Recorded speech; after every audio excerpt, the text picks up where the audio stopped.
Well, I think before I talk about what Owensboro, I think I'd be remiss if I didn't um, give credit to our Chamber of Commerce and the job that Jody Wassmer does, and they do to promote what we, our needs are in this community. They've done a great job with the Technology Center and our transportation needs, and they beat the bushes and bang the drums to make sure that we're heard.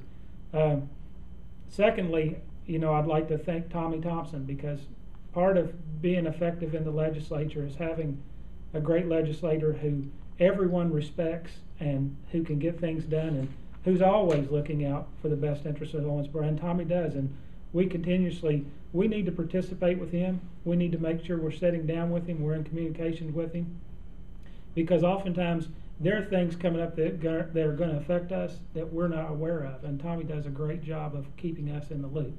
A single issue that's huge for city government is the state pension program that we're working under now, that we really don't have any control over. And it's tough sometimes when the state legislature mandates raises, and they do it and they give a great deal of credit, and everyone's really happy that they mandated a raise for state employees, and then you turn around and city government's got to find a way to fund it.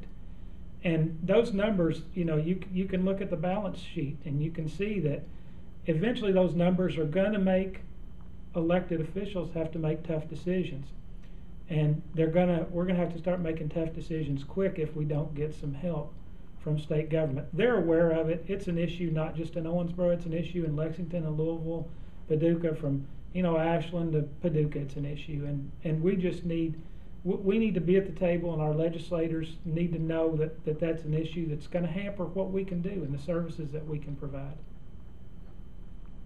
Are there any capital projects, priorities that this community has, or do you see approaching the state for a larger role in downtown development or other capital projects here? I would love to approach them to participate in the downtown project that's going on, because I think it's only going to grow in the future. But I'm a realist also. I understand what the state budget is. Being an educator, I probably know a little bit more about the state budget than most people do.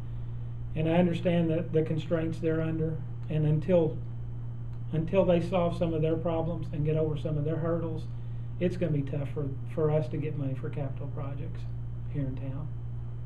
And that, it's a big reason. We're realists, and we sit down as a commission, and we talk to the public and said, if we're going to move forward in this community, we're going to have to move forward. We're going to have to stand up and do it together. And I've said it before, but for me, it's a proud time to be part of a community that, a lot of people said two governments couldn't get along, and they couldn't do anything significant, and we've shown them that they actually can.